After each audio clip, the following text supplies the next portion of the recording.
dibagi, lebih banyak orang atau lebih dikit orang? Dikit. Berapa soft? Oke, nggak lebih daripada satu. Yang datang di sana kira-kira yang masih muda atau sudah mau mati?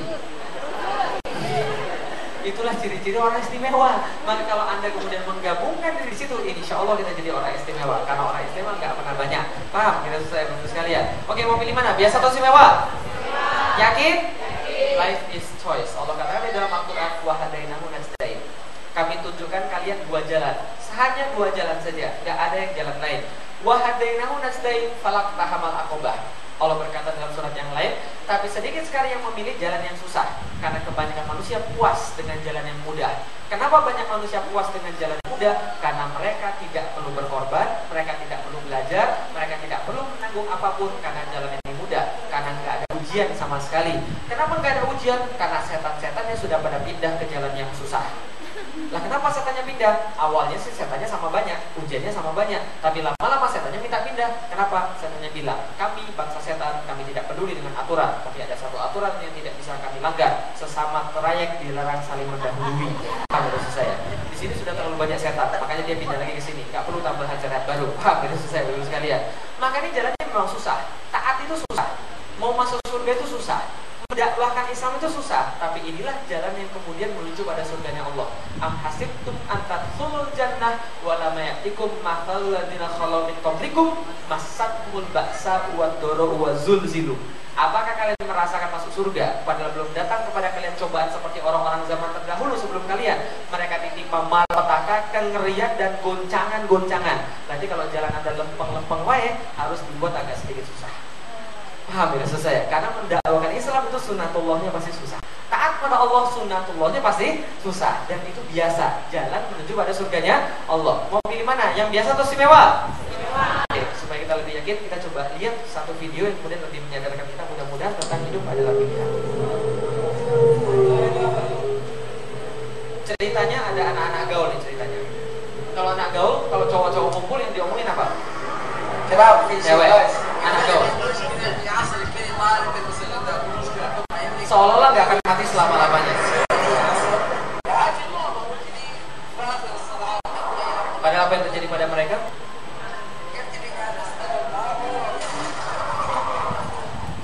Ternyata kehidupan begitu cepat.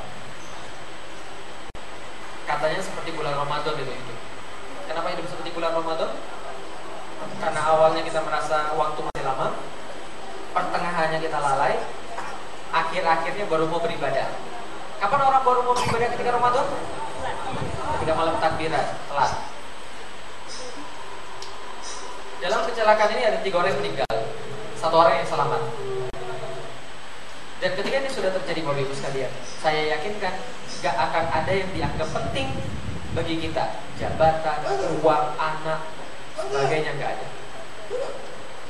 Ketika ini terjadi, kalaupun Anda punya emas 2 gunung dan Anda mau tukarkan dengan hidup 5 menit saja, Anda akan lakukan. Namanya Nawaf. Dia baru mati. Ini adalah kehidupan dia dan pilihan-pilihan yang dia buat. Apa kerjanya? Anak gaul. Kerjanya pacaran dulu.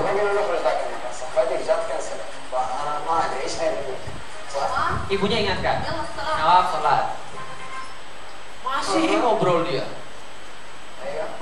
Ingat, Nawaf sholat. Bohong dia. Dan yang seperti Allah janjikan, famayamal bisoladzaratin khairan yarah, famayamal bisoladzaratin syarran yarah. Allah tunjukkan pada dia seluruh perbuatan yang dia lakukan. Dan ketika dia tahu dia sebelum itu gak sholat, sebelum mati dia menyesal dan bilang pada Allah, ya Allah, kembalikan saya ke dunia supaya saya bisa sholat yang terakhir kali. Allah katakan, tidak, waktumu sudah selesai. Kalau dia tahu setelah itu dia bakal mati, sholat gak dia? Sholat. Walaupun harus merangkak. Iya, kalau dia tahu. Yang kedua, namanya Badar.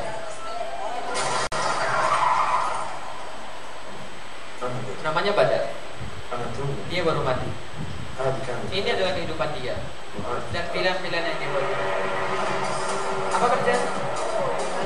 Foya-foya. Azan berkumandang.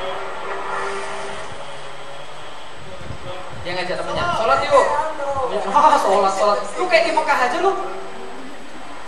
Akhirnya dia sholat sendirian, walaupun dia diolok-olok. Ketika dia tahu adalah perbuatan yang terakhir sebelum dia mati, dia katakan, Alhamdulillah, untung sholat.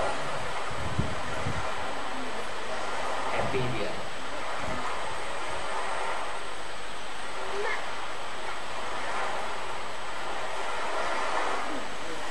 Yang ketiga, seorang wanita namanya Sarah.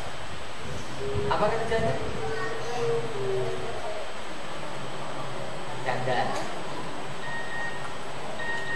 Semesa love aja kerjanya. Nggak cukup Facebookan, update status dulu tanpa dia sadar itu adalah yang terakhir yang dia lakukan, yang nabrak.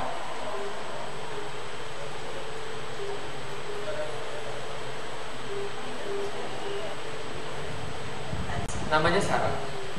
Dia juga baru mati. Ini adalah kehidupan dia dan pilihan-pilihan yang dia buat dalam hidup dia. Apa kerjanya? Sibuk sama kerjaan.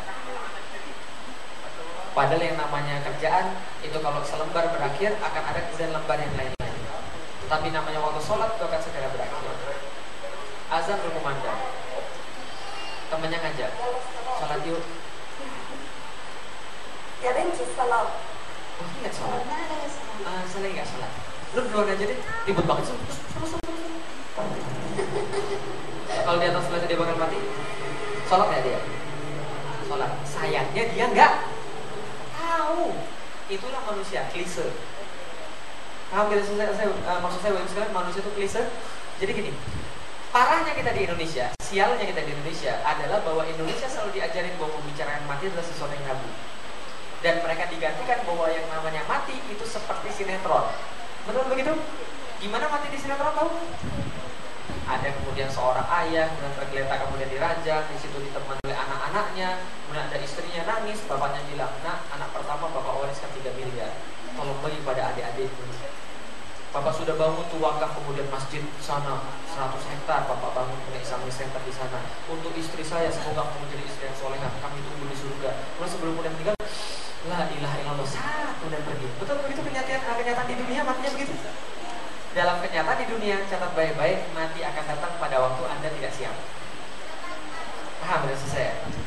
Mati akan datang pada waktu kita paling tidak siap. Itu dalam kenyataan yang terjadi sehari-hari, yang selalu kita lihat. Gak ada orang siap untuk mati.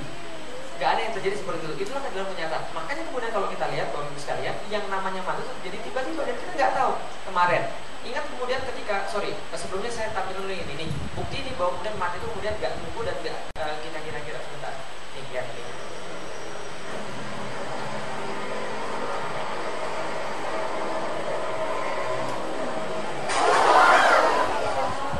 Gimana terjadi kira-kira? Gimana terjadi? Bukan hanya meninggal, terbelah dari sini sampai ke sini. Kalau seandainya kemudian orang yang tadi ngebut tahu bahwa hari itu adalah ajal dia, ngebut gak dia? Enggak. Demi sebuah gengsi, enggak deh. Demi sebuah kemudian dikatakan orang hebat, enggak deh. Demi kemudian supaya dikatakan dia punya sebuah kenikmatan pribadi, enggak deh. Kalau dia tahu dia bakal mati. Dan kalau seandainya dia tahu dia bakal mati, pergi keluar rumah nggak di hari itu? Kalau yang kemudian itu yang ditabrak tahu nggak apa-apa tentang itu? Nggak tahu apa-apa dia. Dia kemudian sudah menuruti jalur, dia sudah menuruti kemudian segala macam yang diperintahkan supaya menjaga dia agar tetap hidup. Ternyata dia kemudian ikut mati juga. Mati itu nggak akan kemudian kita pernah siap. Kemarin di Jakarta, ingat ketika Jakarta anginnya lagi kencang-kencangnya? Ingat kan ya? Ketika kemudian banyak waktu itu pohon tumbang, ada seorang pengendara motor ceritanya, dia sudah tahu angin itu kencang. Dia kemudian berhenti ketika kemudian hujan, dan kemudian dia menepi. Dia tahu dia nggak boleh kemudian berteduh di bawah pohon-pohon yang kemudian tumbang. Dia berteduh di bawah kemudian tempat halte bis yang dari stainless steel itu, yang kuat banget itu. Ternyata apa terjadi ketika dia berteduh di sana? Bukan pohon yang tumbang, Bapak Ibu sekalian. Apa yang tumbang? Bukan haltenya yang tumbang, apa yang tumbang? Ini yang tumbang, Bapak Ibu sekalian. Billboard yang tumbang. Siapa yang sangka billboard 30 meter bisa tumbang? Ngantem dia nggak punya kesempatan hidup. Coba Ketika kemudian Jakarta lagi dalam kondisi seperti ini, dalam kemudian waktu 5 menit, Twitter saya mengabarkan 2 orang kemudian kecelakaan, motor ditabrak trailer, dua-duanya meninggal seketika. Ada yang lagi bawa rantang, ada lagi bawa kemudian makanan untuk anak-anaknya, ada yang kemudian bawa segala macam untuk istrinya. Saya berpikir dan mencoba mencari alasan kenapa mereka pulang malam-malam dalam kondisi sedingin itu dan dalam kondisi kemudian hujan separah itu. Pernah naik motor kemudian dinginnya seperti itu? Sampai kemudian rasanya tangan kita nggak bisa dibuka lagi dari instan, pernah? Nah itu yang terjadi kemudian ketika malam-malam. Nah dia ditabrak trailer itu biasa aja mungkin, karena mungkin sudah tidak awas lagi. Tapi yang mungkin saya kemudian pikirkan, mungkin dia pengen segera nyampe rumah, karena dalam bayangan dia bawa rantang itu untuk makan bersama istrinya, ataupun untuk kasih pada anaknya. Yang mungkin terjadi, mungkin pagi tadi dia meninggalkan istrinya dalam keadaan dia tidak ridho, marahan sama istrinya, berkata kasar pada istrinya, dan dia berniat minta maaf karena nggak mau nunggu waktu lagi. Ternyata itu tidak akan terjadi. Paham itu saya? Dan itu selalu saya pikirin ketika saya meninggalkan istri saya. Saya nggak pernah tinggalin istri saya dalam kondisi saya marah pada dia. Laki-laki itu gengsi Bapak Ibu sekalian. Dia nggak akan mau kemudian minta maaf duluan kalau dia nggak punya pemikiran seperti itu. Kemudian ketika saya marah sama istri saya, Ustadz bisa marah juga? Bisa lah, dengan namanya manusia. Nah ketika saya kemudian marah sama istri saya, perkara sepele. Ketika saya mau pergi keluar, mau dakwah atau mau lain, saya nggak pernah nyimpan perasaan kemudian rasa nggak ridho. Kenapa? Yang saya takutkan adalah ketika saya pergi, saya nggak balik lagi, atau ketika saya balik lagi dia sudah nggak ada. Kalau kemudian itu yang terjadi, mau nggak kemudian berpisah dan jalan seperti itu? Enggak. Makanya saya katakan pada istri saya sebelum saya pergi, Dek, Abi minta maaf kalau Abi ada salah. Jangan-jangan ini pertemuan kita yang jangan bilang itu dong, nangis istri saya. Aku perempuan. Tapi memang itu terjadi. Besoknya saya bilang lagi, Dek, bisa jadi ini putaran terakhir. Istri saya sudah pintar. Istri saya bilang, minggu kemarin juga bilang begitu, toh ternyata pulang baik-baik aja. Betul begitu. Tapi coba camkan baik-baik kata-kata saya. Akan ada satu masa di mana saya pergi benar-benar bilang begitu dan benar-benar saya nggak balik lagi. Dan dia nggak ada lagi. Nah, kalau benar-benar itu terjadi, maka hendaklah kalau ini pertemuan yang terakhir, mudah-mudahan kita bisa yang ridho. Kalau seandainya kita pisah, saya nggak ridho sama kamu nggak diterima nanti. Ataupun kemudian kamu nggak ridho sama saya, bagaimana kemudian saya bisa menjalani hidup setelah itu? Paham ya saya baru sekalian? Tapi kalau seandainya ada yang terakhir, mungkin kita nggak kepikir, tapi sama-sama mungkin kita akan kepikir. Jalan dari Malang ke Jakarta, benar. Dari Malang Jakarta, saya bawa kemudian bakso banyak sekali karena istri saya pesan bawa bakso banyak dengan senang hati kemudian balik ke Jakarta. Di atas itu kayak roller coaster Bapak Ibu sekalian. Pesawat tuh kayak roller coaster, loncat-loncat sampai mohon maaf, pantat saya ini nggak menjejakkan lagi pada joknya itu. Yang depan itu pos semua, wah teriak semua. Ada satu cewek, kemudian seksi banget. Udah ketika jeda dia, Allahu Akbar, ternyata masih punya Allah dia. Baru tahu saya. Kemudian setelah kemudian seperti itu, sebelah kanan saya zikir, la ilaha illallah. Sebelah kiri saya pucat, sama sekali nggak bisa ngomong. Saya terus terang saya takut. Saya takut sekali. Kenapa? Bukan takut matinya, tapi setidaknya saya belum punya amal yang baik kan itu kan ya. Akhirnya semua itu sudah sing mendarat. Yang sebelah kanan saya langsung berdiri, alhamdulillah 3 bulan lagi saya nggak mau naik pesawat. Sebelah kiri saya kemudian juga senang. Saya kadang begini dalam hati. Sebelah kanan saya ini lucu. Kenapa? Seolah-olah dia nggak pernah baca survei bahwa kematian di darat itu 10 kali lipat lebih mungkin daripada mati di udara. Paham itu saya? Berarti kalau dia takut kemudian mati di udara, harus 10 kali lipat takutnya ketika dia di darat. Paham? Tapi kan nggak semua orang bisa mengakses yang seperti itu. Bagaimana kalau adalah peristiwa yang terakhir? Karena tadi ya. Makanya orang-orang yang tua itu lebih banyak beribadah. Karena kenapa? Mereka yakin sebentar lagi akan betul. Itu sebabnya itu. Nah kalau saya orang muda bisa mengakses seperti itu, Masya Allah. Maka ulama pernah berkata, Allah senang pada yang beribadah, lebih senang pada yang muda yang beribadah. Allah benci pada orang yang bermaksiat, tapi lebih benci lagi orang tua yang bermaksiat. Karena harusnya mereka sudah sadar. Saya punya bapak angkat 70 tahun, kena stroke dari pinggang ke bawah, nggak bisa jalan sama sekali. Malah lebih rajin daripada ketika dia sehat untuk pergi ke masjid. Lah kenapa? Sampai ngesot, Bapak Ibu sekalian. Naik tangga tuh ngesot pakai tangan, nyeret pantat sama kakinya. Saya katakan ketika melihat itu, Pak, kenapa Bapak gak istirahat di rumah? Dia katakan, Lik, kalau nggak hari ini saya mati, berarti besok. Paham itu Bapak Ibu sekalian? Kemarin kemudian kejadian lagi. Sebelum Ramadan, kemarin kan Ramadan, 1 Ramadan kan tanggal 1 Agustus. 31 Juli kan Sya'ban yang terakhir, betul begitu? Nah, tanggal 26 saya dapat anak ketiga. Alhamdulillah laki-laki. Senang banget anak ketiga laki-laki. 2 minggu kemudian buku Muhammad Al-Fatih saya mau terbit. Senang banget. Ambisi saya akhirnya terjadi. Tanggal 29 saya ngisi pengajian ibu-ibu 60 tahun ke atas. Saya katakan, Bu, saya mau pindah ke Daan Mogot. saya akan tinggalkan Filipi. Nah kalau begitu saya mohon Bapak Ibu sekalian dengarkan kemudian pesan terakhir saya. Bisa jadi ini Ramadan yang terakhir. Kalau ini Ramadan yang terakhir, masihkah ibu mau membiarkan anaknya nggak kerudungan? Atau cucunya kemudian nggak kerudungan? Atau kemudian suaminya belum minta maaf? Atau menyimpan benci dan lain-lain? Masih mau nggak kalau ini yang terakhir? Ustaz jangan doain kami dong. Nggak doain ini, saya cuma mengingatkan. Karena kemudian bukan berarti saya masih muda, lantas saya kemudian belakangan. Bisa jadi saya duluan. Tapi kalau ibu-ibu mau duluan silakan aja. Nah kemudian dia kata saya tampilkan gambar ini. Nah ini gambarnya saya tampilkan. Ibu-ibu coba pikir, saya bilang. Coba tahun kemarin ketika kemudian habis Ramadan kan habis sholat kan ibu-ibu kan cipika-cipiki. Nah setelah cipika-cipiki, sekarang nih ada nggak yang nggak sama kita di samping? Banyak kan? Jadi kerjaan ibu-ibu yang sudah tua itu dia punya kemudian buku tulisan nama teman-temannya seangkatan, dicoretin satu persatu. Makanya kalau kita tanya ibu-ibu, bu berapa angkatan yang masih ada? Cuma 2, cuma 3. Hafal mereka karena mereka ingin sebentar lagi akan nyusun, maka ibadahnya banyak. Gitu loh. Nah, terus saya katakan jangan-jangan yang terakhir. Saya tampilkan ini. Ada lilinnya yang panjang, ada lilin yang pendek. Yang mana akan pada duluan? Yang panjang atau yang pendek? Yang pendek, itu juga kata mereka. Yakin? Yang pendek duluan? Kalau ketip angin? Panjang duluan. Nah karena itulah kemudian saya katakan belum itu saya pindah kemudian belakangan. Dan ternyata terjadi Bapak Ibu sekalian. Tanggal 31 saya kemudian mau ngisi kajian subuh. Ngisi kajian subuh, ketika lagi jalan mau ngisi kajian subuh, Allah memberikan pelajaran yang menurut saya sampai sekarang ini adalah pelajaran yang paling berarti. Apa yang terjadi? Mobil saya terbanting di jalan tol 2 kali, hancur berantakan. Hancur berantakan ketika terbalik. Dan saya kasih tahu Bapak Ibu sekalian, yang namanya kecelakaan, kalau yang pernah kecelakaan itu kita akan ingat sampai sedetail-detailnya. Betul begitu? Sepertinya waktu berjalan lambat, gitu kan ya? Ketika kemudian itu terjadi, apa saya pikirin? Mati saya hari ini, saya katakan. Kalaupun mati, setidaknya saya pikirin, setidaknya saya lagi mau jalan untuk mengisi kajian subuh. Setidaknya sampai sekarang saya jaga anak saya dan istri saya dari perkara-perkara yang namanya yang haram, kasih makan mereka dari hal-hal yang halal, dari harta yang halal. Saya sudah ajarin sebenarnya sebisa saya sudah melakukan yang saya mungkin bisa lakukan. Kalaupun saya punya kesalahan, mudah-mudahan Allah memaafkan. Selesai. Setidaknya itu saya pikirin. Nah selalu dua obat manting, lihat kepala oke, tangan gak ada masalah, kaki gak ada masalah, ternyata perfect. Bukan karomah ini, bukan keberuntungan aja.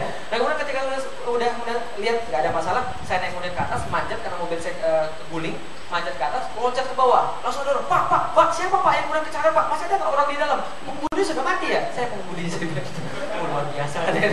Mobil saya kemudian berantakan, duit saya kemudian berantakan di situ, laptop saya di sana semua, saya nggak niat ambil sama sekali. Kenapa? Nggak niat. Mendadak pada waktu itu harta nggak ada nilai sama sekali. Bener-bener ada nilai sama sekali. Mungkin bapak-bapak dan ibu akan nyadari itu suatu saat nanti menjelang mati. Maka orang-orang yang baru sadar apa yang paling penting dalam hidup dia, mungkin kalau sudah menjelang mati, harta nggak ada yang kemudian sama sekali saya nggak mau ngambil, sama sekali saya nggak peduli. Yang sebenarnya cuma satu, bahwa saya belum sholat subuh. Namanya saya peduli. Mobil saya kemudian ketika kebanting, buku-buku saya itu berserakan di jalan Bapak Ibu sekalian. Buku saya yang pertama Beyond Expedition berserakan di jalan 50-an sekali 50 eksemplar. Ada orang datang PJR, Pak, Bapak peduli siapa ya? Saya ambil satu Pak ya, ambil silakan ambil. Bapak peduli siapa ya? Saya ambil 2 Pak ya, sama teman saya ambil silakan. Polisi datang, Pak, saya minta 5 Pak ya, ambil silakan. Jadi kalau mau dapat buku saya gratis, tunggu lagi kecelakaan samping. Karena kalau nggak peduli sama sekali Bapak Ibu sekalian, serius, nggak peduli sama sekali. Makanya kadang-kadang saya katakan, jangan sampai kemudian kita sadar justru ketika kondisi seperti ini. Tapi memang seperti itulah manusia. Ketika semakin dia sadar bahwa dia kemudian makin dekat akan menghadap pada Allah, disitulah khusyuk akan datang. Maka khusyuk itu nggak perlu dilatih dengan musik, nggak perlu diganti kemudian dengan segala macam. Khusyuk itu cuma satu, alladzina yadhunnuna annahum mulaqu rabbihim wa annahum ilaihi raji'un. Kalau dia yakin dia akan kembali pada Allah dan akan kemudian menghadap Allah, itu sudah pasti akan khusyuk. Menghadirkan kemudian bahwa kita akan mati, akan kemudian meningkatkan ibadah. Melupakan kita akan mati, membuka pintu maksiat. Itu yang pasti akan terjadi Bapak Ibu sekalian. Nah begitu kita lihat Bapak Ibu sekalian. Nah ini belum terjadi Bapak Ibu sekalian. Yang kemudian bisa kita lihat adalah bahwa sekarang kita masih hidup, kita masih punya pilihan. Nah selagi kita masih hidup dan punya pilihan, mau jadi yang mana? Mau jadi yang biasa atau istimewa? Biasa atau istimewa? Yakin? Takbir! Nah ini bisa saya bagikan. Life is choice. Mudah-mudahan kemudian kita bisa memilih yang baik, memilih yang nggak akan kita sesali, dan memilih sesuatu yang bukan hanya untuk sekarang, tapi untuk masa depan kita nanti. Ada pertanyaan? Silakan. Ada mungkin?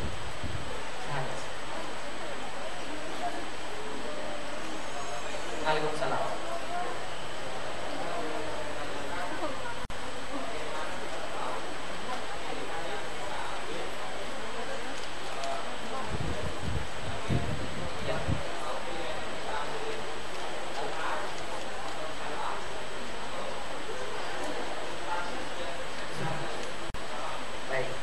Terima kasih.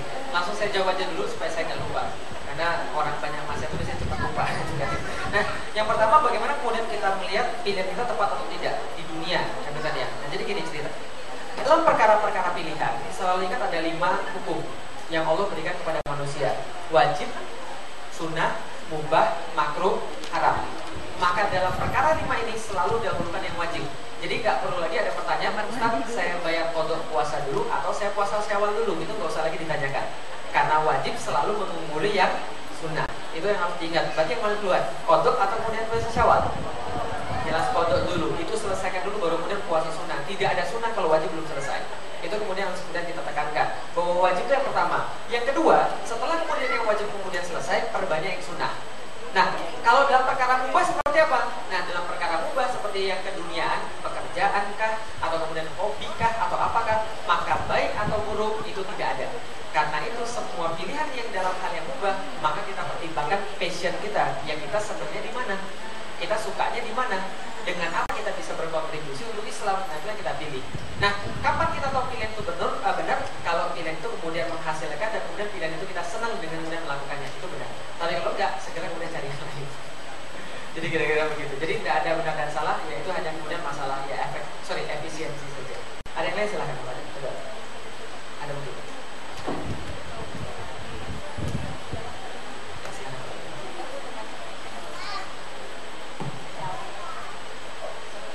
Ada?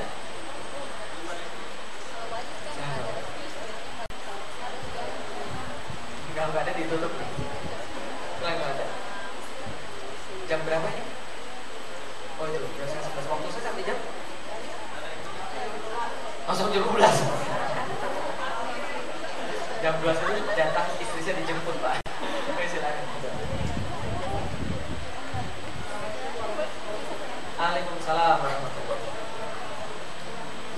Itu Ustaz ya. Ya. Saya sempat ada teman pernah sharing sama saya. Dia merasakan kok kayaknya bawahnya mati. Ya. Kayak diingatkan untuk mati terus gitu ya. Bukan satu orang aja sih yang saya temuin kayak orang kayak gitu. Ada mungkin sekitar 3 orang. Bahkan saya pribadi itu juga pernah merasakan kayak mati gitu. Gara-gara masalah? Nggak ada masalah sih, tapi mungkin karena mungkin saya sekarang lagi sedang pribadi ya, sedang lagi dekatkan dengan Allah, jadi selalu diingatkan tentang mati gitu. Bisa dijelaskan nggak sih kenapa sih seperti itu ya? Ya. Waalaikumsalam. Baik, pertama, seorang muslim tidak boleh minta mati. Dia tidak boleh kemudian minta dimatikan, minta disegerakan mati, itu nggak boleh. Karena kemudian Allah sudah menentukan. Tapi orang muslim boleh kemudian merasa bahwa mati itu tidak menjadi masalah. Sudah saya katakan seringkali bahwa perbedaan orang kafir dan orang muslim, orang kafir itu takut mati. Kenapa takut mati? Karena bagi mereka mati itu adalah pemisah antara mereka dan yang mereka cintai. Apa yang mereka cintai? Anak, istri, perniagaan, harta, jabatan, kekayaan yang gak ada habis-habisnya, dan mati memisahkan mereka dan itu. Makanya mereka takut mati. Orang muslim gak akan takut mati. Berarti kalau masih takut mati, berarti itu perlu kemudian memperbaiki diri. Karena mati bagi muslim adalah sebuah bukan jurang tapi jembatan yang menghubungkan antara dia dan yang dia cintai. Betul. Mau masuk surga? Mau masuk surga? Siap mati? Harus siap. Karena jalan pertama kemudian masuk surga adalah mati. Masuk surga gak pakai batik, bagus sekalian. Harus kemudian syarat pertama mati, tapi gak boleh cari mati. Orang muslim itu gak cari mati, tapi kalau mati itu harus datang, dia gak akan lari. Gitu, maksudnya seperti itu. Perang itu nggak dicari. Tapi kalau ada yang kemudian nantangin, itu sudah kita nggak akan mundur. Itu adalah seorang muslim. Nah, dengan kata lain, gimana kemudian orang kemudian yang mencari mati? Sebenarnya begini. Bagi orang muslim, mati itu adalah sebuah jembatan. Sehingga ketika kemudian dia sudah bisa memahami untuk apa dia mati, maka saat itulah dia mulai bisa menjalani hidup. Makanya saya katakan, orang yang nggak punya alasan untuk mati, lebih nggak punya alasan untuk hidup. Karena justru kita punya alasan untuk hidup, karena kita pengen hidup setelah mati. Itu kan orang muslim. Nah, maka tidak mengapa kemudian tidak takut mati asal jangan cari mati, apalagi mematikan diri sendiri. Itu haram hukumnya. Karena ada satu cerita ketika kemudian jihad, para sahabat kemudian banyak yang terluka, ada seseorang di antara mereka kemudian bunuh diri. Rasul ceritakan, kalian pernah dengar nggak tentang orang-orang yang kemudian nggak sabar? Siapa yang nggak sabar? Dia sudah berjihad, dia sudah mendapatkan pahala yang sangat banyak, tapi di ujung-ujungnya dia merasa kemudian penderitaan itu begitu hebat, akhirnya dia bunuh diri. Nah, satu, Allah sudah mengambil seluruh pahala dia dan nggak dengan catatan lagi pahala jihad. Karena 3 terakhir gitu loh. Nah karena itulah kaum muslimin tidak boleh minta mati atau cari mati. Tapi kalau mau dimatikan Allah ya dia terima itu saja. Jadi kira-kira seperti itu. Silakan. Waalaikumsalam warahmatullahi wabarakatuh.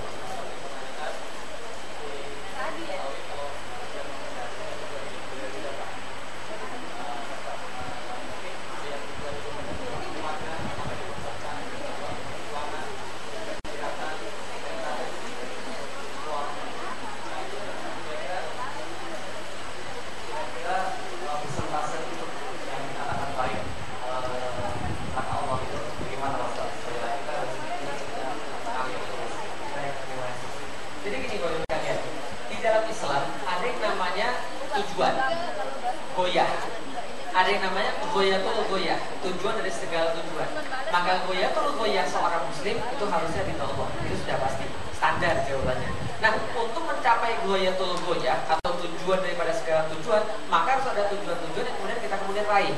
Nah, bolehkah seorang muslim minta kaya? Boleh. Bolehkah seorang muslim kemudian minta duit banyak? Boleh, silakan. Yang nggak boleh adalah mereka tidak sabar dengan kekayaan ataupun tidak sabar dengan kemiskinan. Karena gini, zuhud itu nggak berarti miskin. Hati-hati ya, zuhud itu nggak berarti miskin. Orang yang kemudian zolim itu bisa jadi orang kaya, bisa jadi orang miskin. Berarti di dalam Islam, kalau ada yang bilang kaya itu wajib, salah besar. Karena kalau kaya itu wajib, berarti miskin dosa dong. Gitu. Enggak, kaya itu tidak wajib, miskin juga tidak wajib. Zuhud itu adalah sebuah perasaan yang merasa tidak butuh dengan dunia. Itu adalah zuhud. Berarti orang kaya bisa zuhud, orang miskin bisa zuhud. Tapi orang kaya bisa nggak zuhud, orang miskin juga bisa nggak zuhud. Maka minta apapun boleh. Ud'uni astajib lakum. Mintalah kepadaku akan aku kabulkan. Cuma ya jelas dalam meminta pada Allah itu kan ada etikanya. Yang artinya dalam ketika kita meminta sama Allah, yang mintalah kemudian sesuatu yang kemudian lebih tinggi. Gitu loh, dalam hal kemudian ibadah, dalam hal ketakwaan pada Allah, minta surganya Allah, minta harta dunia boleh, boleh, silakan saja, nggak ada masalah. Tapi ingat, kadang-kadang ya, yang namanya ridho Allah dan kemudian kenikmatan dunia itu berbeda tipis. Ya Allah, saya minta duit 100 miliar supaya saya bisa begini, dan begini. Hati-hati, kadang-kadang yang namanya harta itu melenakan. Makanya para sahabat Rasulullah itu nggak pernah menyimpan harta. Jadi kira-kira gitu, karena yakin Allah pasti akan cukupkan. Bukan berarti nggak boleh nyimpan harta, boleh, silakan, tidak ada masalah. Cuma harus hati-hati. Karena Islam itu memang apa ya? Islam itu bersifat saling melengkapi. Contoh gini, bagi orang miskin, Rasul katakan, orang miskin dan aku akan berkumpul di sini seperti surga, seperti ini, di surga seperti ini, dekatnya dengan Rasul orang miskin. Dan kemudian Rasul pernah berdoa, ya Allah matikan aku dalam keadaan miskin, sehingga aku bisa berdekatan di surga dengan orang-orang yang miskin. Tapi nggak ada orang yang berdoa dengan doa Rasul yang itu kan ya. Doanya minta kaya terus ya, tapi nggak pernah doa ya Allah matikan saya dalam keadaan miskin. Padahal Rasul berdoa seperti itu. Nah, bagi orang miskin dikasih sebuah iming-iming bahwa dia bersama Rasul seperti di surga. Bagi orang kaya dikasih iming-iming juga bahwa orang yang pertama kemudian masuk surga termasuk orang dermawan yang kemudian menginfakkan hartanya fisabilillah. Bagi orang miskin dikasih sebuah peringatan, hati-hati miskin itu dekat dengan kekufuran. Bagi orang kaya dikasih peringatan juga, orang kaya itu pertanggungjawabannya lebih lama daripada orang miskin di hari penghisaban. Pernah dengar ceritanya? Ali bin Abu Thalib, Salman Al-Farisi sama-sama dikasih 2 dinar sama Rasul. Disuruh kemudian terserah mau diapain. Ali bin Abu Thalib pulang dari situ langsung disedekahkan 2 dinar. Selesai urusan. Salman Al-Farisi dibuat perusahaan menghasilkan banyak, menghasilkan luas sampai dia jadi kaya raya. Suatu hari dipanggil Rasul, Salman, Ali sini. Kemana duit 2 dinar kemarin? Ali bilang, sudah saya infakkan. Oke, mundur. Itu di tengah matahari terik itu, panasnya minta ampun itu. Kemudian Salman kemana 2 dinar? Saya belanjakan segini, saya buat usaha segini. Usaha apa? Ini. Beli apa? Beli ini. Terus kita pakai mana? Ini. Panjang pertanyaannya. Ya Rasul, panas ya Rasul. Rasul bilang, ini baru di dunia, belum di Yaumin Masyar. Berarti orang kaya dikasih peringatan, orang miskin dikasih peringatan. Orang kaya dikasih iming-iming, orang miskin juga dikasih iming-iming. Orang yang utang suruh cepat selesaikan utang, orang yang ngutangin suruh kasih tanggung. Indahnya Islam kan begitu. Nah, orang yang kemudian nggak punya nggak boleh minta. Jangan minta, jangan kemudian mengemis. Orang yang punya disuruh kasih yang murah. Nah, itulah Islam. Jadi ada ya tawazun aja, tawazunnya seimbang. Dalam arti ya yang kita kemudian lakukan memang benar-benar lillahi ta'ala. Makanya kata kemudian seorang ulama, yang paling sulit untuk ditetapi adalah perkara ikhlas. Paling sulit untuk ditetapi. Karena orang bilang ikhlas itu di awal, terus saudara lanjutkan, enggak, ikhlas itu dari awal sampai akhir. Saya ngisi di sini, saya awal sudah ikhlas. Oke, saya ngisi lillahi ta'ala, bukan untuk apapun. Sampai di sini, ternyata saya di sini bisa terkenal. Hati tidak ikhlas. Ternyata ada cewek cantik. Hati tidak ikhlas. Nah, ikhlas itu akan dewa sampai akhir. Ketika kemudian kita melaksanakan satu perbuatan, ya sudah awal, sudah ikhlas dari awal sampai akhir dijaga. Bahwa itu memang lillahi ta'ala. Jadi kira-kira gitu. Ada yang lain? Silakan. Kita doakan.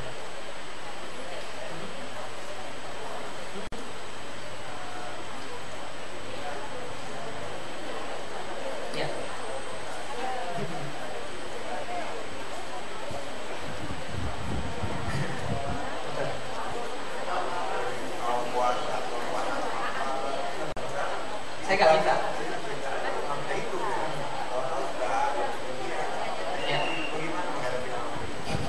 Ya, ada orang bilang gini, saya tuh udah minta sama Allah untuk dihidupin di dunia. Kenapa saya tiba-tiba dihidupin? Dan kemudian saya harus melakukan apa yang diperintahkan oleh dia. Nah, terhadap orang seperti ini kita cuma bisa sampaikan dia bertobat. Jadi kira seperti itu.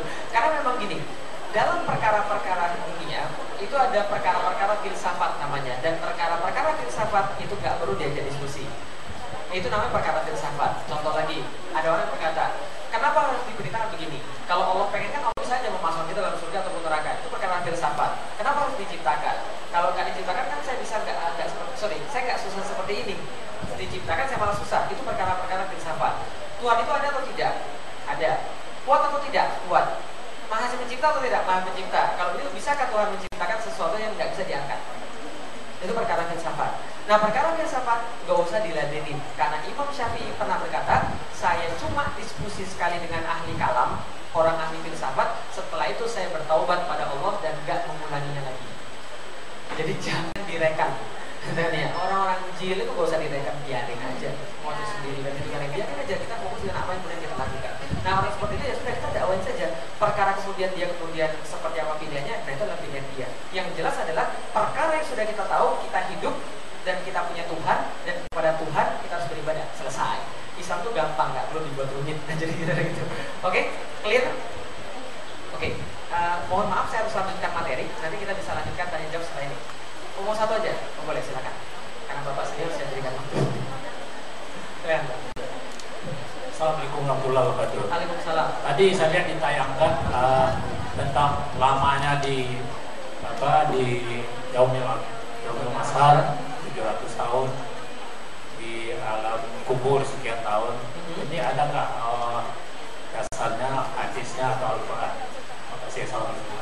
Waalaikumsalam warahmatullahi wabarakatuh. Di buku saya Beyond the Inspiration, saya sudah kutipkan dalilnya di situ. Kalau saya nggak salah di WT Tirmidzi, bahwa kemudian Rasul pernah berkata, bagaimana keadaan kalian jika kalian dikumpulkan dalam satu tempat seperti anak panah dikumpulkan dalam wadahnya? Maka pada waktu Rasul katakan, dan itu selama 50.000 tahun Allah tidak memperdulikan kalian. Dan di situ ada, nanti silakan dibaca. Saya sudah kutipkan di situ. Masalah kemudian di alam kubur itu tidak ada dalil yang pasti. Cuma ketika ada ulama yang menghitung-hitung dalam kitabnya Ihya Ulumuddin, Imam Ghazali pernah mengatakan demikian. Kira-kira sekitar 3.000-an sampai 7.000-an tahun. Jadi seperti itu. Jadi itulah kemudian tidak ada dalil pasti, tapi kira-kira segitu. Karena gini Pak, yang namanya bumi itu kan tercipta dan kemudian diselesaikan oleh Allah. Setelah kemudian semuanya kemudian mati, kemudian bumi ini terjadi kiamat, kemudian baru dibangkitkan lagi. Nah, menurut kemudian ilmuwan juga bahwa bumi ini itu nggak akan bertahan lama kecuali 7.000 tahun saja. Nah, maka 7.000 tahun itu dijadikan sebagai patokan. Tidak ada angka yang pasti, tapi itu dikira-kirakan saja. Tapi kalau selainnya seperti Yaumil Mahsyar itu ada angka pastinya. Seperti kemudian perkara-perkara yang lain juga ada beberapa angka pastinya. Oke, cukup? Kalau gitu kita lanjutkan sedikit dulu sekalian. Mau pilih yang mana? Biasa atau istimewa? Yakin? Yakin. Oke. Walaupun di dalam karena ada kursus pranikah, di sini di depan ada kursus pranikah yang lain. Siapa yang mau nikah? Oke. Yang sudah nikah? Yang punya anak perempuan? Yang sudah nikah punya anak perempuan? Mau anaknya dapat anak yang soleh? Mau dapat yang soleh yang belum menikah? Yakin? Yakin. Oke, saya kasih tahu rahasianya mau? Oke, kalau itu saya kasih tahu rahasianya. Ingat baik-baik, nggak akan saya ulangi 2 kali. Ya, ingat baik-baik dan nggak boleh dicatat, ya. Boleh sepakat nggak boleh dicatat, ya. Karena ini track recordnya nggak boleh keluar. Jadi ini nggak boleh keluar, jangan dicatat. Hafalin aja. Saya cuma mau kasih tahu, cuma ada 2 tipe cewek di dunia. Berapa tipe cewek? 2. Berapa lagi sekali lagi? 2. Ingat baik-baik, 1 namanya tipe pisang goreng. Yang dua namanya tipe lapis legit. Enggak, saya ulangi lagi. Tipe pertama apa namanya? Yang kedua? Bagus. Tipe pertama pisang goreng, bagus sekalian. Inilah pisang goreng. Ibu-ibu bisa buat pisang goreng? Semua ibu-ibu di Indonesia insya Allah bisa buat pisang goreng. Mudah atau susah? Bahannya murah atau mahal? Murah. Kalau itu dijualnya murah atau mahal? Berapa harganya? 5.000. Sorry, 5.000 enggak. Berapa harganya? 500. Benar ya? Kalau enggak 750 lah paling banyak. Kalau beli 300 diskon enggak? Diskon. Oke, kalau gitu kita lihat jualnya di mana? Di jalan. Kotoran banyak, asap banyak di situ, debu banyak di situ. Yang beli kira-kira siapa? Siapa yang beli? Tukang ojek, terus siapa lagi? Tukang parkir, terus siapa lagi? Yang punya duit 1.000 atau berapa itu 500. Siapa lagi yang beli? Mahasiswa, betul, mahasiswa yang beli. Karena mahasiswa itu kere biasanya. Nah itu lihat, yang beli mahasiswa, yang beli orang-orang yang punya nggak punya duit. Cara belinya di mana? Oke, ibu-ibu diam, dengarkan baik-baik. Saya mau tanya saya mau tanya yang sudah biasa beli pisang goreng. Jawab yang keras dikit ya, jangan kemudian nggak jujur ya. Kalau beli pisang goreng yang dipilih itu adalah yang sudah dingin atau yang masih hot? Yang keras dikit, yang sudah dingin atau yang masih hot? Oke, kalau begitu cara milihnya, senang milih yang sudah matang atau yang sudah matang, masih mentah? Matang atau enggak? Gimana cara milihnya? Nah, dengar Bu, apa cara milihnya gimana tadi? Oke. Pilihnya 11, belinya 1. Utang lagi kan itu kan ya. Nah, itulah kemudian nasib pisang goreng. Nah, kalau gitu kita lihat. Yang kedua, lapis legit makanan kesukaan saya baru sekalian. Lapis legit buatnya susah atau mudah? Susah. Bahannya murah atau mahal? Saya pernah disuruh buat lapis legit sama ibu saya, bantuin yang ngocokin. Pegang kocokan itu aja 1,5 jam bagus sekalian. Berapa? 1,5 jam untuk buat adonannya saja. Kalau gitu ketika kemudian buatnya susah, buatnya seperti apa? Bayangkan bagus sekalian. Sudah jadi adonan 1,5 jam, oven dipanaskan, loyang dikeluarkan, lumurin dulu dengan margarin supaya dia nggak lengket, kasih 1 lapis, jangan terlalu tebal, jangan terlalu tipis. Kalau terlalu tebal nanti mantap, kalau tipis dia bisa pecah. Masukkan ke dalam oven, 5 menit, ting, keluar, tambahin lagi 1 lapis lagi, masukin lagi oven lagi, ting, keluar lagi, tambahin 1 lapis lagi, masukin lagi, 5 menit, ting, keluar lagi. Panasnya minta ampun Bapak Ibu sekalian, karena di dekat oven. Kemudian ting, keluar lagi, wih gosong, yang gosong diangkat, tambahin lagi dengan yang baru. Setelah 30 lapis atau lebih, jadilah lapis legit. Buatnya susah atau enggak? Susah. Makanya kemudian jualnya mahal. Berapa harganya? Berapa harganya? Oh sorry, mahasiswa nggak tahu. Berapa harganya? Berapa harganya Bu? Berapa harganya Bu? 50.000. Percaya nggak kalau saya pernah makan lapis legit yang harganya 400.000 seloyan? Karena memang ada. Tergantung kemudian bahan dan tergantung kemudian bahan kemudian pembungkusnya kan ya. Nah, lapis legit harganya mahal. Dijualnya di mana? Toko roti, toko swalayan, tempatnya enak, dingin, ada AC-nya. Gimana cara milihnya Bapak Ibu sekalian? Nah, masuk dalam, cuma kemudian lihat yang manapun dia pilih sama aja karena ada jaminan dari pabriknya, betul begitu? Kemudian dia pilih 1, kemudian dia bawa kemudian ke kasir, kemudian dibayar tunai, baru dibawa ke rumah. Yang beli siapa kira-kira bisa lihat? Siapa? Yang punya duit, siapa yang punya duit? Hah? Dokter, terus naik kelas siapa? Mahasiswa enggak Pak? Siapa lagi kira-kira? Masih dokter, kemudian insinyur, kemudian direktur, ustadz kan ya, karena ustadz juga punya banyak duit. Nah kalau itu kita lihat, itulah yang beli. Nah cara belinya seperti itu, bawa pulang, kemudian dibuka, dipotong, baru dimakan. Nah ini terjadi pada lapis legit. Pertanyaan saya, ibu-ibu sekalian, anaknya mau jadi yang mana? Pisang goreng atau lapis legit? Pisang goreng atau lapis legit? Yang mau nikah mau jadi yang mana? Pisang goreng atau lapis legit? Nah saya tanya nih, mau pisang goreng atau lapis legit? Pisang goreng atau lapis legit? Yang keras sedikit, pisang goreng atau lapis legit? Yang ada aja. Tidak bervisi dia. Bapaknya murah lagi, Masya Allah. Ada istrinya nggak di sini ada? Hidup adalah pilihan. Saonone, seadanya aja. Hidup adalah pilihan. Mau pilih lapis legit bisa, mau pilih pisang goreng bisa. Hidup adalah pilihan. Nah itulah kemudian rahasianya yang saya sampaikan di sini. Allah janjikan di dalam Al-Quran, laki-laki yang baik akan dapat perempuan yang baik, dan perempuan yang baik akan dapat laki-laki yang baik. Sebaliknya, perempuan yang jahat akan dapat laki-laki yang jahat, dan laki-laki yang jahat akan dapat perempuan yang jahat. Ustaz, itu Nabi Nuh, istrinya kemudian ada yang jahat. Itu khusus para nabi. Untuk manusia kebanyakan berlaku dalil umum bahwa yang baik akan dapat yang baik, yang jahat akan dapat yang jahat. Contoh, pernah nggak lihat ada seorang suami baik banget, istri jahatnya minta ampun. Pernah lihat? Istri suaminya lagi baca Quran, Bismillahirrahmanirrahim, malam-malam seperti jam terakhir. Istrinya kemudian mau bangun, mau pipis, lihat suaminya baca Quran, ditendang. Ngapain lu baca Quran di sini? Pernah lihat yang begitu? Enggak, pernah lihat, cuma di sinetron sekalian. Di kejadian nyata nggak akan ada. Karena dalam kejadian nyata, yang baik akan dapat yang baik, yang jahat akan dapat yang jahat. Saya merasa sudah baik, tapi kenapa dapat yang jahat? Mungkin perasaan Anda aja Anda baik. Ketika saya dulu nyari istri, mungkin nggak saya nyari istri yang ada tato tulang ikannya di sini. Gak mungkin kan? Ada tato jangkar sebelah kanan. Gak mungkin juga saya nyari dengan orang yang dugeman. Kenapa? Orang dugeman gak akan naksir sama saya. Apa tuh Ustaz Ferry? Dikit-dikit alhamdulillah, dikit-dikit subhanallah, dikit-dikit Allah. Panas kuping gue. Jadi karena dia saya tanya gitu kan ya. Nah, berarti dia gak akan punya naksir. Dan ketemunya di mana? Saya aktivitasnya di masjid, aktivitas saya di kampus, aktivitasnya di tempat-tempat hiburan malam. Gak akan pernah kita ketemu. Dan gak akan pernah kemudian kita menikah. Karena yang baik akan dapat yang baik, yang jahat akan dapat yang jahat. Kalau seorang kemudian balik menikah, ininya siapa? Ya kalau teman pengajian, pasti ada pengajian, kan gitu. Life is choice. Gak percaya ini, istri saya perkenalkan. Bukan yang ini ya, ini ibu saya nih.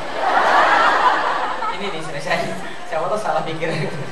Ini istri saya, ini anak saya, 100% saham saya. Ini diambil di di Pati, Jawa Tengah. Istri saya orang Pati, 2 jam dari Semarang.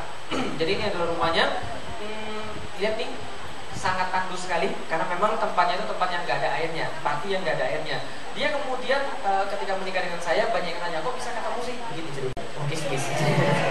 Nah jadi cerita begini, kita tuh dulu sekelas ceritanya, makanya bisa ketemu. Lu kok bisa kemudian mau nikah sama orang-orang seperti ini? Ya beginilah ceritanya. Yang namanya lapis legit itu bikinnya susah. Istri saya dulu belum pakai kerudung dan dulu pakai jilbab. Dulu buka-bukaan. Ketika SMA dia belum tahu karena dia tinggalnya di desa, nggak pernah dapat pengajaran Islam. Tapi ada satu pun yang dia pegang bahwa dia nggak mau nikah dengan orang di kampungnya. Kenapa? Karena dia melihat bahwa orang-orang di kampungnya parahnya minta ampun. Ada yang kemudian lempar batu, ada yang lempar piring, sebagainya. Maka dia nggak mau karena dia melihat orang kampung itu mengerikan. Maka dia mati-matian mau keluar dari kampungnya. Sekolahlah dia, SD, SMP, SMA, dia harus kemudian ngayuh, kemudian sepeda 5 km pergi, 5 km pulang, cuma untuk pergi ke sekolah. SMA sama dia diterima di IPB, 4 juta untuk masuk IPB pada zaman saya. Ibunya bilang, gak usah macam-macam lah, kamu tuh anak tunggal, gak usah macam-macam, udah di rumah aja lah, ngapain kemudian jauh-jauh daripada ibu. Yang kemudian parahnya bukan hanya ibunya, tapi namanya orang kampung, sampai mau kuliah sekampung tahu, betul begitu? Pada dirasanin, bahasa Indonesia apa dirasanin? Diomongin kan. Nah, ketika diomongin, kamu tuh anak gak berbakti, anak satu-satunya, jauh lagi dari orang tua, itu pamali, itu gak boleh. Nanti ini adalah pertanda guru ini sebagainya. Orang Jawa kan banyak pertanda gurunya kan itu kan ya. Nah, kemudian setelah dia pokoknya mau tetap kuliah, ibunya ngalah, jual sawah, kemudian minjem duit, kemudian emas-emasnya dijual. Diantarlah dia di IPB dengan kondisi seluruh orang kampung gak setuju. Namanya kemudian orang kampung pergi ke IPB itu satu kemudian pergi sekampung nganterin, betul begitu? Naik mobil L300, pengalaman pribadi yang ketawa. Naik mobil L300 ternyata terjadi betul lapis lagi di tengah jalan dapat masalah. Lapis lagi kan susah. Tengah jalan di Indramayu di Eretan mobilnya kebalik. Seluruh orang yang ada di sana kemudian luka-luka. Yang paling parah sepupunya 3 jari harus dipotong. Gara-gara jepit pintu, nangis dia seharian mati-matian gak mau masuk ke IPB. Pokoknya saya gak mau masuk ke IPB. Benar kata orang, saya bawa pertanda buruk. Lebih baik saya di rumah aja lah. Nangis mati-matian. Ibunya dan bapaknya nasihatin, sudah adik gak apa-apa. Ibu sudah kemudian itu, silakan kemudian masuk ke IPB, gak ada masalah, belajar lagi sana. Masuk lagi ke IPB, tahun pertama jadi mahasiswa terbaik di kelas. Jadi IPK-nya 3, waktu itu IPK saya tahun pertama 3,6. Saya udah mikir bahwa saya juara kelas waktu itu gitu kan ya. Ternyata IPK dia 3,9. Tapi waktu itu belum ada perasaan karena belum masuk Islam. Nah, setelah kemudian dia kemudian jadi orang yang terbaik di kelas, kemudian namanya musibah tidak selalu kemudian sampai di situ. Selesai kemudian menjadi yang terbaik di kelas, ketika UAS berikutnya kemudian dia dapat panggilan dari rumah. Suruh dia segera pulang ke Kota Pati. Dalam keadaan kemudian rasa gak enak, dia pulang. Ternyata betul setelah sampai Semarang dibelokin ke Solo, bukan pergi ke Pati. Sampai ke Solo dia dihadapkan pada satu pilihan di rumah sakit, bapaknya kakinya mau dipotong atau tidak, karena dia adalah satu-satunya ahli waris. Maka kemudian bapaknya ternyata terjadi pertambangan, ketimpa batu di kaki sebelah kiri sampai membusuk, kemudian sampai ke lutut. Akhirnya dipotong di atas lutut dan akhirnya bapaknya gak punya kerjaan lagi, ibunya buruh tani, dia cuma bisa mengirimkan sekitar 300.000 per bulan. Yang saya sampai sekarang masih kemudian bingung bagaimana dia bisa lulus dengan uang yang segitu. Tapi ternyata apa terjadi? Dia malah kemudian lebih taat pada Allah. Dia yakin bahwa tidak ada yang bisa mengeluarkan dia dari kondisi kesulitan seperti ini kecuali pada Allah. Maka dia pakai kerudung, pakai jilbab, kaji Islam. Pucuk Dicinta ulang tiba 2002 Kanisio masuk Islam. Begini ceritanya. Waktu itu hujan rintik-rintik. Udah cocok tulis novel ya. Nah ketika itu hujan rintik-rintik dan kemudian kita lagi praktikum nyangkul. Gak keren banget sih Ustaz ketemuin praktikum nyangkul. Ya begitulah karena kita masih sisa pertanian. Nah ketika lagi praktikum nyangkul, tahu sendiri tanah Bogor tuh kalau lagi hujan ditijak tuh sampai betis. Betul begitu? Sampai betis. Nah ketika sebenarnya saya lihat ada kemudian seorang awat datang kemudian ke sawah, kemudian masuk ke tempat yang seperti itu, nyangkul di situ, jangankan kemudian dia lepas jilbabnya, kaos kakinya aja masih dipakai. Dalam pikiran saya, cocok nih jadi ibu daripada anak-anak saya. Kemudian saya tulis surat, mau gak jadi istri saya dan sebagainya, saya kirim. Nah setelah saya kirim, saya dan gak dapat respon, saya telepon, gimana? Mau gak nikah sama saya? Kamu kan gak tahu apa-apa tentang saya. Kamu kan gak tahu bahkan tentang saya itu dari mana? Tahu gak? Setengah rumah saya itu masih dari tanah. Saya gak nyari tanah, saya bilang saya nyari istri seperti itu. Kalau gitu kamu ngadep ibu saya aja. Nah setelah saya ngadep ibunya, ternyata lebih heboh di kampungnya. Kenapa? Seumur hidup kampungnya itu baru sekali ada orang Cina masuk kampung. Tapi karena saya baik, akhirnya saya diterima. Singkat cerita kita menikah dan tahun 2009 kita bawa anak kita usianya 1 tahun lebih di sana. Nah, disitulah inti ceritanya. Kenapa inti ceritanya? Ketika kemudian kita sudah bawa kemudian anak kita ke sana, setelah kemudian mereka melihat, di situ inti ceritanya bukan pernikahannya. Baru ketika itu orang-orang kampung bilang, untung dulu kamu kuliah. Untung dulu kamu kuliah. Padahal awalnya dirasanin. Terus sekarang untung dulu kamu kuliah. Kenapa? Ternyata teman-teman seangkatan yang baru ketahuan. Saat itu kenapa dia kemudian yang jadi yang terbaik. Ada teman yang nggak kuliah, nggak Islami, nggak tahu Islam sama sekali, pergi ke Jakarta, pulang-pulang perutnya melendung, tapi nggak ada bapaknya. Ada pulang-pulang perutnya melendung, bawa bapaknya, tapi yang harusnya jadi bapaknya sendiri, kan ya umurnya. Ada kemudian pergi ke Jakarta, pulang ke rumah bawa bawa suami, bawa anak, tapi suaminya kasar, lempar batu, lempar piring, lempar kulkas, kuat banget enggak. Pokoknya lempar segala macam lah. Cuma dia satu-satunya pergi kemudian ke Bogor, balik lagi ke kota Pati, balik lagi ke kampungnya, dapat gelar sarjana, pulang-pulang bawa orang ganteng lagi. Gak percaya, tanya ke sendiri. Nah, itu kita lihat, life is choice. Hidup adalah pilihan. Mungkin pada waktu sekarang, taat sama Allah terlihat begitu susah, tapi pada waktunya, insya Allah semua akan menjadi begitu indah. Kalau kita mau sabar untuk menetapi jalan Allah dan kemudian tidak bermaksiat pada yang punya hidup itu. Nah, jadi kira seperti ini bisa saya sampaikan, mudah-mudahan bisa bermanfaat dan kalau saya ada salah saya mohon maaf. Kalau ada sesuatu yang baik pasti berasal pada Allah.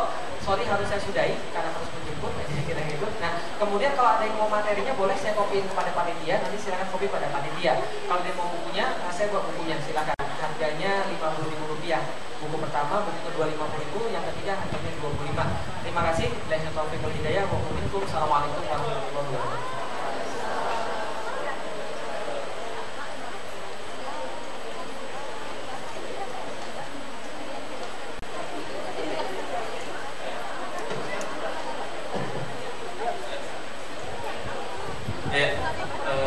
Menarik sekali materi dari Ustaz Felix yang kita ucapkan.